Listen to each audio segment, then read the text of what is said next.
Yeah, this one was not a staff recommendation, so I will handily pass the baton to we are stepping out of the ring.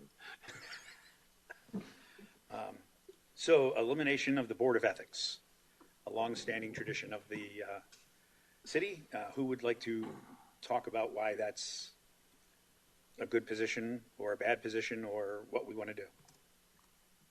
Okay, so I'll start with it. In my opinion, the Board of Ethics actually had a function in the city in the past years. Unfortunately, I was on the council when we diluted the Code of Ethics so much that really has nothing that the city can do which the state law already does not allow us to do. And if you take a look at historically, the Board of Ethics has met how many times, Cobby? This year? Last year? Last year, they may have met once to maybe amend the ordinance. I can't remember. It all blurs together. I was against the changes that we made to the Code of Ethics personally when I was in the council, because I think we don't have to just have the bare minimum requirements. Now, there were arguments on both sides, obviously. Council decided we will change that. And our current Board of Ethics has nothing more than what state law requires of public officers. Frankly, in my opinion, there are lots of loopholes.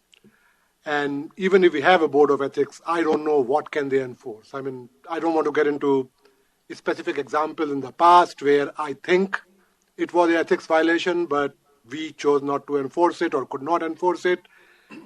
I don't believe in having administrative bodies which do not fulfill a function or cannot fulfill a function. So that's why I supported removal. Not that I don't like ethics, but I just don't think the Board of Ethics as defined today in City of Lakeway really serves a purpose. Any other comments? So the only other comment I would make is that all of these issues that came before the board, when Lewis was talking about presenting, he said in previous years, when the committee got together in front of the council, the majority vote on a particular issue would have a voice, and then the minority vote that maybe you voted against it would have a voice. And we realized we've been unanimous on all these. So you're not going to hear that tonight because we all kind of, as we looked at all these issues, we all felt the same way. So what Sanjeev just said, I mean, we all sat in a room and felt like, yeah, that's right. It's just become a moot point at this point, not really serving any purpose. Doesn't have purview over much, and the parts it does, it doesn't, it's not, state law's already kind of managing it. Cobby, can you go over state law requirements? The thing that concerns me about this, and I don't want to say too much, but there is a sister city that is obviously having an issue, and because they do not have a Board of Ethics, they're kind of backed into a corner right now because they have some issues with their council. So my question is that I want to make sure that doesn't ever happen here. So what is in our charter that gives us the right to potentially remove a council member or remove an elected official if one of these things were to be found true? There isn't anything, and you can't. You could put language in that you could remove people, but that's not in your charter at this time. That's the point. Right now, even our Code of Ethics does not allow real action. I mean, a developer can come and promise Bobby $1 million, and there is nothing anybody can do about it against you, because our Code of Ethics allows that.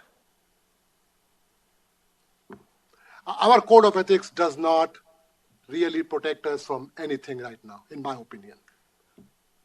I don't have an issue with removing the Board of Ethics, but I do have an issue that our hands are tied as a council to remove someone who has an ethical issue, because right now we can't do that. But my point is, I don't believe having the Board of Ethics or not having the Board of Ethics will change anything in that regard. Cobby, you can correct me if I'm wrong. Yeah, I mean, a home rule city can have a provision in its charter that allows the council to remove one of its members. The Board of Ethics could never do it anyway. It has to be the council that does it in a home rule city. Other boards, school boards, college boards, they can't remove members like that. There's a process under state law to remove a elected official for malfeasance or incompetence, but that goes through the county attorney or the district attorney's office. Take years. Yeah, although they did it down in Hayes County, they got rid of their county treasurer. Didn't take too long. It took, but so with or without a board of ethics, and I have clients, in fact, that have boards of ethics, but if it comes to removing a council member, it has to be the council that does it. And we did address that, and we'll talk about that later when we talk about the committee assignments and that. So we addressed this early enough in the process that we all agreed, let's just get rid of that and address the issue you're bringing up later. So when we get to that point, we'll talk more about it. When you define bring it up later, clarify that for me, please. One of the other amendments addresses part of that, at least for committee and commission members. Right. Elected officials have to be only removed through the state law. And the ethics committee doesn't affect that. Yeah, and the matters that would come before them should be going to the appropriate authorities, because again, they don't have authority, but if they did, they still should be going to the appropriate authorities, which from what I've seen would be the Texas Ethics Commission or or a criminal investigations division, and those need to be launched the appropriate way, not as a political football for our community, which is what this has become. Maybe the council can go back and watch the debate at the council when we discussed changing the code of ethics a couple of years back. This was exactly the point, and the counter argument was, that's fine.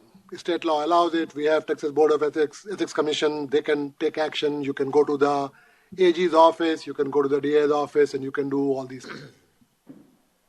Is there a benefit to actually having a Board of Ethics and an ethics code with some teeth, where the city doesn't have to be dependent upon a state body or even a county to actually control and enforce ethics at a city level?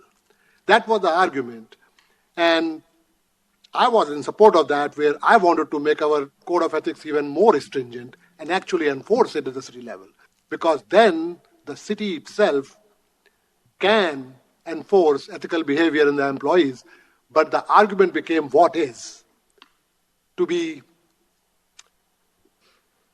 defined as ethics, and how the gray areas creep in. Certain activities which are really not unethical could be construed to be unethical if you define it. It was a whole big argument about it.